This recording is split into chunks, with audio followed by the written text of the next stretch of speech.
Hi everyone, I'm Vince Ornato. This is another episode of The Creative Process.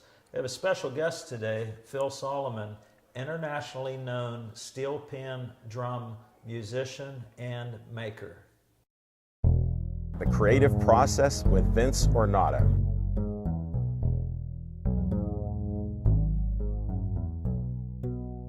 Vince is a professional Pittsburgh artist that works in many mediums.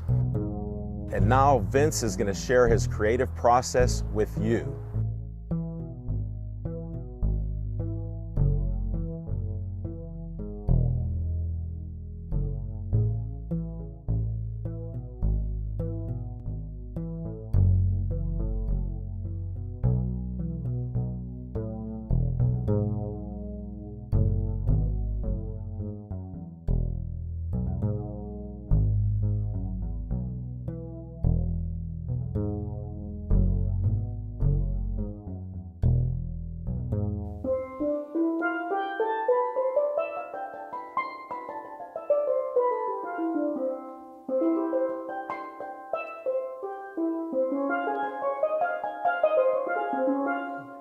Welcome to the show, everyone. This is Phil Solomon. He's an international steel pan drum maker and musician, and he's originally from Guyana.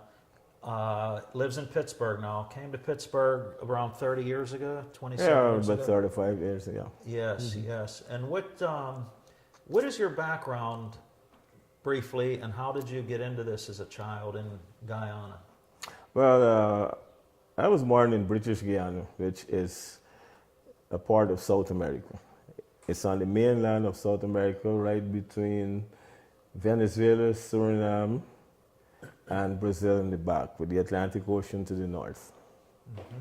It's 100 miles from Trinidad and Tobago by sea. Mm-hmm. Being the only English-speaking country in South America, my closest neighbor was Trinidad. Mm-hmm. I visited Suriname a couple of times, where I was called the Englishman because they speak Dutch. And growing up in Guyana as a kid, I heard a lot of drumming, people playing drums, skin drums and things. But then there was a couple of kids that were banging on cans and actually trying to mimic the different pitches and songs. So I got interested in that. I was about 8 years old. Were you thinking that those sounds as musical notes at that point? Yes, Okay. we were thinking. We as kids, we heard a lot of music on the radio, which was Mozart and Beethoven, that kind of thing. Classical music. Classical music. That's all we knew. We didn't know anything about calypso or anything like that. Yeah. Around 1967, 68, when the government now called me in and asked me to do research on steel pan designing. Okay. Because the piano had a design, as we know, do, re, mi, fa, sol, la, ti, do, you could ding, ding, ding, ding, ding, ding, ding.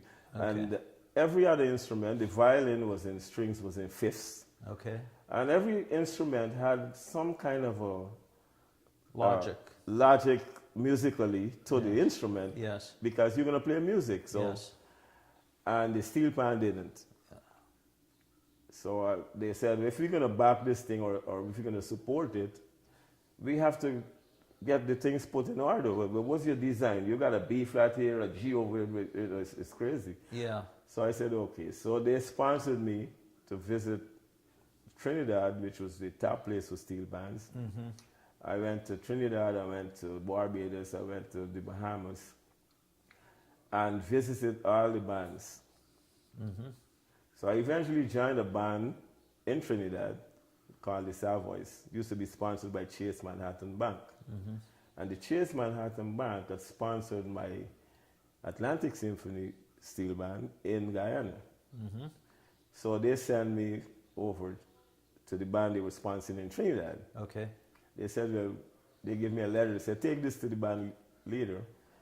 And so the letter introduced me, who I was and everything. And they said that I tune and make pans. So the next day, the meeting, the leader says, "You tune drums?" I said, "Yeah." He said, "Well, we don't have a tuner in the band. We buy drums from different people, and then we got to beg them or kiss their butts or whatever Yeah. to come and tune it." Yeah, yeah. I said, "Okay." So I became the tuner for Savoys Yeah. in Trinidad, Yeah. while I was living in Guyana. Yeah. So I spent 3 months there. I tuned up the whole band. They went to the national competition, and they got into the finals and everything. Okay. And it was the best they have done for 20 years. Yes, nice. They've never got Great. into the finals before. Oh boy. Oh boy. And I decided, well, I'm not going to live there. I'm going to go back home. After my visit to Trinidad in 1970, 2 years after, I finished my research program. And I wrote up the paper, sent it into the National Asian Arts Council. So this is what I found. And in all the bands that I visited, and I asked the guys, well, how is your layout? And some guys said, I don't know, you got to talk to the guy that make it. I just play, I don't know. They could play, but they're not sure. They don't how. know where, Okay. I said, where's the B flat? I don't know. Yeah. Okay. So I got the mallets, and I tried it out, bam, bam, bam, and I could figure it out right away. Bam, bam, bam, bam. Okay, this is it. So I would write that down. So I wrote my report, and what I found, there was only one band in the whole island of Trinidad. There was only one band that had one pan that was in the circle of fifths. I see. Okay. And everything else was all over the place. So they asked me, well, what do you think? Well, I said, well, maybe I could work on the design. Yeah. It took me a couple of weeks, not too long. And I was reading about this Bach's Equal Temperament, and the way Bach was trying to develop the piano to a higher level. Now, a lot of people don't know that the piano in the early days had more than 12 different pitches. Okay. Now, we use 12 different pitches in what we call Western music, in our music. So, once I studied that, I realized that I could make a design based on Bach's theory for the whole steel drum band. Okay. From the lead pan to the double, the second pan, the cello pan, the bass pan, everything. And that's what I did. Okay. In 1970, I took it to the History and Arts Council and said, okay, this is what I got. Yes. So they made copies and they distributed to all the bands. Could you say that you were the originator of this type of Yes. thing? Yes, Yeah. I was the one that came up with what is known as the symphonized designing of pans. Of pan, It's yeah. based on Bach's theory. Okay. Okay. So the single The pan, circle of fifths. the single pan is the circle of fifths, which is known internationally. All right. That's nobody's design. Okay. That's the music. In any music book, you will see the circle of fifths. Okay. So we use that for the single pan. One band in Trinidad had already did that. Mm-hmm. For the double pan, I did 2 whole tone scales, what you would call whole tone scale. Every note on the pan is a whole tone away. So you have like C, Okay. D, E, Okay. F sharp, G sharp, All right. B flat. It would all be whole tones. All right. And then the other side would be C sharp, E Well, for flat. comparison, So it's like, Yeah, let's say a piano, you're going from I'll just say F sharp. that would be G. chromatic. Okay, so, and this, I'm a little lost here.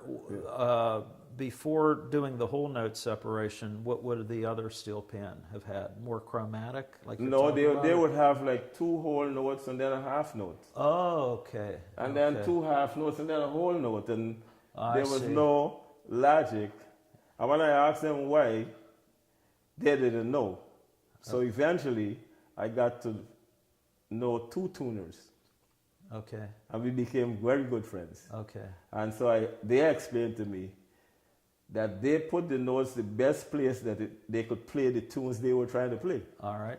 Okay. So if they play da da da da da da da da da da, da da da da da da. Oh, this is better here. Okay. Then they would put that note there. Yeah. And so that's how they design most of the pans. You were explaining a little bit of the technical side of this, and you were discussing the circle of fifths and- circle of fifths from Bach, and that was always sort of a historical, musical, known thing, but a bit of an issue to replicate that. Now, explain it a little more clearly, so myself and some others might understand it. Okay. Well, the circle of fifths, it was something that was created by Galileo and the people who created the music, which was the scientists of those days. Leonardo da Vinci played violin and mandolin, I think. But Well, even before that, yes, you know, they had Pythagoras and these people who did the math, and they all come together. It all came together from science, and they created the music. okay, Now they had the music, and they had to make instruments now. Music was way before the instruments. So the circle of fifths is where you have the fifth of every note. Let's say you have a C. The fifth of that C would be a G. You go like 1, 2, 3, 4. This is C, and this is G. 1, 2, 3, 4. Right? If you got a D, okay, right? Now, the way the scientists arrived to that decision is based on the harmonic progression of every note. And it came from the string theory, which was done by Galileo. all right, He was studying the strings. And his belief is that all the planets and stars were connected by strings. We just can't see them. okay, And so the string from the moon to the earth would be one length, but from the earth to the sun would be a different length. okay, And they all produce different vibrations, All and right. they were music playing in the. You know, that was his belief. So, just if I'm gathering, sometime in human history, some caveman hit a rock against another rock, and it produced a sound. Okay, that's possible. And he noticed that if he hits this rock, it's a different sound. Yes, that's possible. Now, he's probably trying to impress some cave girl. So Could be. Okay. So you jump ahead 3,000 years. You're in the Renaissance, you're wherever. Scientists start analyzing sound itself and start reaching these conclusions that we're talking about. Yes. And it naturally overlaps with music and so on. It's like scratching a mark on a rock. What happens scientifically naturally lends itself to drawing. But the scientists are more interested in the science of these sounds. Yes. And the musicians start noticing and hearing about it. And Well, they're it all- interested yeah, in how it happens. how it happens. And so Yes. this is how they develop the circle of fifths. Because if you want to replicate it, what did I just do? Yeah. Yeah, right. What we want to explain at this point is how we got the circle of fifths, Okay. right? The circle of fifths was derived from the harmonics that comes from any given string. If you take any length of string and you tie it between 2 points, Tightly. and once you tie it and you to a certain tension and you hit it, it would give a pitch. The vibration of the string, right, Right. would give you a pitch. And what happens in the center of that string, it would give you a fundamental or basic pitch. If it's an A on a violin or whatever, you get that A, that poem, right, in the center of the string. Okay. If you would go into any corner of that string, Yes. you would hear a higher pitch, Okay. which is naturally derived from the tension Yes. of the string on the two Yes. ends. Right. So there's a higher pitch in the Okay. corners. And that higher pitch of that A would be E. That's what Galileo discovered. And it has the harmonics or the upper partials, And every string will do every this. string does this. Yes, and every single string. Yeah, and the scientist is fascinated by the phenomenon itself. The musician's saying, hey, I like it. I could use that. That's my... Well, that was after, but what Yeah, but- Galileo discovered Right.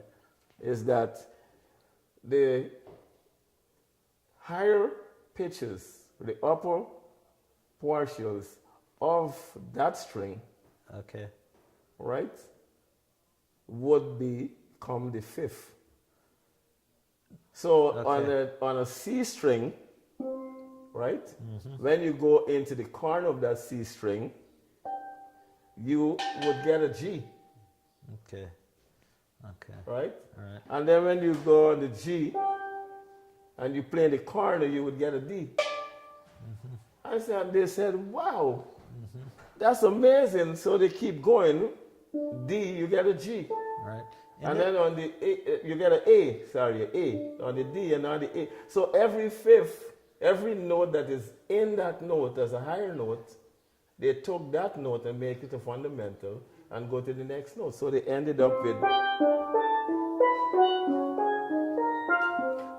a cycle of fifths. And it leads to infinite possibilities of what you could do with songs. And, No, but what it did, it brought everything together. So when they tried it the first time, it didn't quite work. Because by the time they got to, it went off key.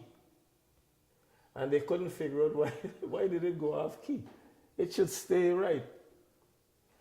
And they realized that the very first pitch had to be adjusted.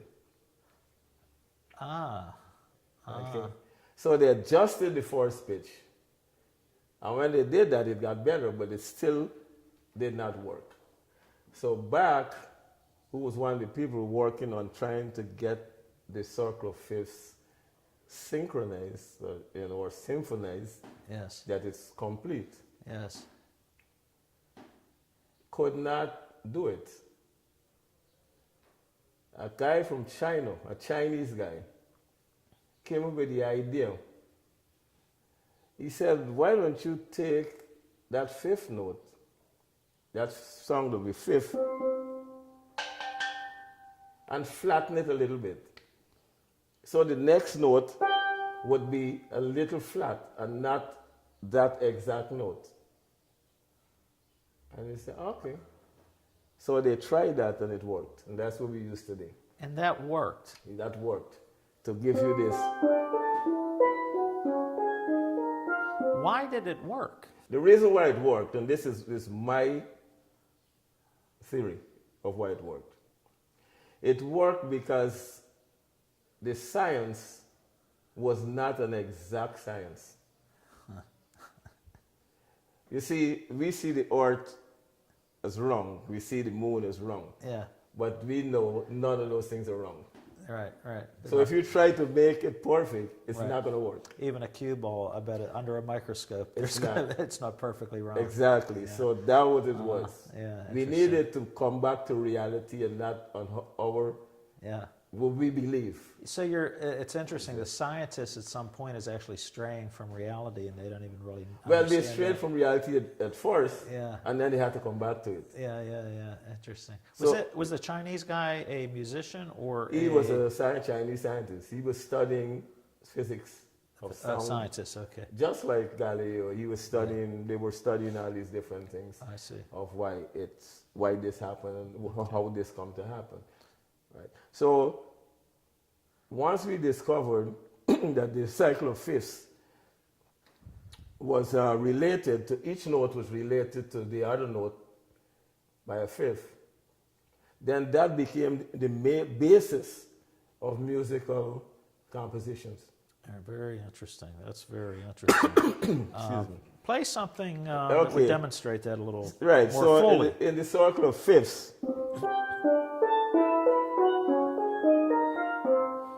you have all the notes that have the same relationship to each other, next to each other. So if I play a tune, like I go,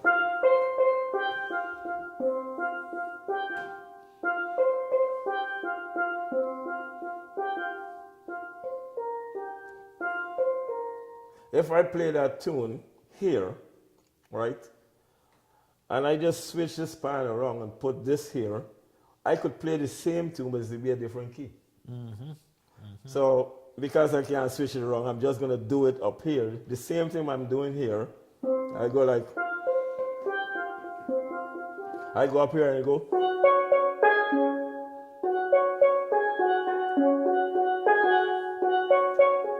Any place that I go, it'll be the exact thing that I do, but a different key. Right. See? It'll be the exact thing. Now, this is the only instrument in the whole world that you could do that. Yes. Yes. If you learn a whole tune Yeah. in one key, Yes. you can just switch the pan around, or you, as a professional, Yeah. you don't need to do that. You just go over Go there up, yes. and you do the same thing, and it'll be that tune. Yes, and this all relates back to harmonics and classical and the science of it, and this is a Well, product based of all on the this. cycle of fifths, Yes. right? Yes. If I'm playing a tune in C, All right.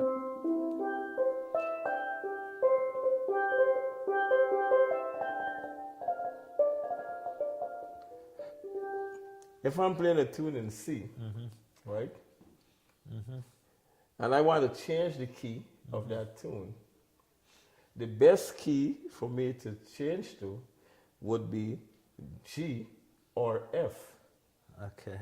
right? Yeah. Because the G is a fifth away from C, All right. right? But C is a fifth away from F. Okay. Okay. It's interesting that works out. It took a long time to Yes. figure it out. But Well, they figured it out a long time ago, but we couldn't do it on an instrument. Now, if I go the other way, it'd be fourths.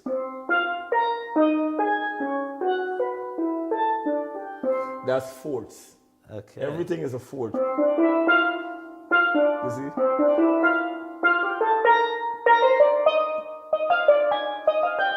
Everything is a So fourth. if you go in this an way. opposite direction, Yes. it becomes the fourths, Fourth. no longer fifths. No longer fifths this way. Yeah. It's fifths this way. See? 1, 2, 3, 4, 5.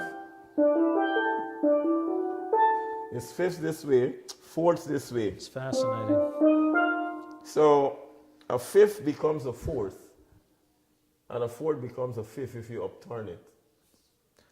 I don't So they understand call it why, fourths but I and- we call it believe fourths you. and fifths. Well, scientifically, it's for a basic reason. Because this is what happened. In the C note, there's a G or a fifth of that C note, right? Okay. In the C note, right? Okay. So that's a G right there. In the F note, the fifth of that F is a C. Okay. Okay. So you see that if I go this way, Yes. this becomes the fifth of this, Oh, I see. But if got I go that. this Yeah, way- Yeah. right? This becomes the fifth of this. Yeah. So this turns to a fifth if I go this way, Yeah. And it simply works out. and it makes it fourths. Yes. That's fascinating. Fourths and fifths. Do So no. that's the musical theory of how we arrive. That's how the notes were derived from the science. That's how we got the notes. Then we took those notes and we put them on a piano, on a violin, on a steel pan, or whatever. Now what happened, in the first pianos, they had much more notes. Like we got a C and a C sharp. Okay. Then we got a D and a D sharp, right? Then we got an E and an F. On the piano, the old pianos, they had a C and they had another note Ah. for C sharp. Then they had C sharp. Uh-huh. So you had a C sharp, right? And then you had a D flat. So right now, we have settled on C, C sharp, and D. And if we go down, we go D, D flat. The same note we call C sharp, we call it D flat if we're going down. Right. The old pianos had two notes. Yes. They had a different note for D flat and a different note for C So sharp. there would have been more black keys on the older Yes. piano? Yeah, because More, the there C, were more keys. yes, than, C flat, Yes. I guess you would call it. You had a C flat Yeah. and you had a C sharp. That's you interesting. Had a B, yeah. So Bach said, no, this is crazy. We get rid of this nonsense. much. We just need, We only have 10 fingers. yeah, we just need 12 notes. That's it. Yeah. And of course, it was a big fight. Yeah. So he built the first piano with 12, without the extra notes. Without the extra notes. Any new instrument that was created by anybody, Mm-hmm. whether it was a sousaphone or a jackphone or whoever was Okay. created, it was tested in the symphony orchestra, and then it was incorporated into the orchestra, Okay. and it became a part of the orchestra once it was suitable. If Okay. it wasn't suitable, the orchestra would explain, well, here, your harmonics is off on this instrument. We'd love to use it, but, you know, could you fix that? And they was, okay, we'll do that. We'll work on that. Yes. And eventually, like the French horn or the trumpet, they would add valves to it, which gives a better range Yes. because the It orchestra- evolves. So in Yeah. other words, you know that these other instruments that are around now, they have an evolution. They have a Exactly. Yes, and that's They- what's happening with steel pan. Yeah, when Yeah. they tried to use the trumpet, Yes. it didn't have a range. There was Yes. enough range. You couldn't go down. You couldn't. They said, well, we can't use you. So Yeah. they said, okay, we'll work on Okay. it. When they had the valves, Right. they had two more octaves, and now we could use the trumpet. So you appreciate the process of time takes time, and as Yes. long as it has its own way of working out in the sense Well, over the yes. long term. You have to Yes. be patient. So what's your typical week, month like? You're performing, you're lecturing. What are you doing now? As Well, far as right a now, general- right now, I'm working a lot on performing. I've been practicing for the last 2 years to perform because this instrument is the last European musical instrument that was created, and it needed to be developed to the level and the standards of the symphony orchestra so that it could be there. Yes. My aim is to perform with a symphony orchestra I see. using one of my instruments. I see. Well, I've become friends with Phil and his family, and they all play, and he has a lot of colleagues and students. And I've seen the full orchestra playing swing, classical, Yep. jazz, pop music. It's incredible what they do on the steel pan. For the folks to get a hold of you, and we'll put up the website and so on the show, how would people get in touch with you or track you down? Well, they could find us on the web at solomonsteelpan.com. SolomonSteelpan.com. Yes, and we have a performance coming up at the end of the month at Arnold's Tea on East Ohio. On East Ohio. Why don't you play us out as we wind out the show? We'll find something that we might enjoy. Okay. It's been a real pleasure. And we got a Pittsburgh treasure here, so Yeah. thanks for watching.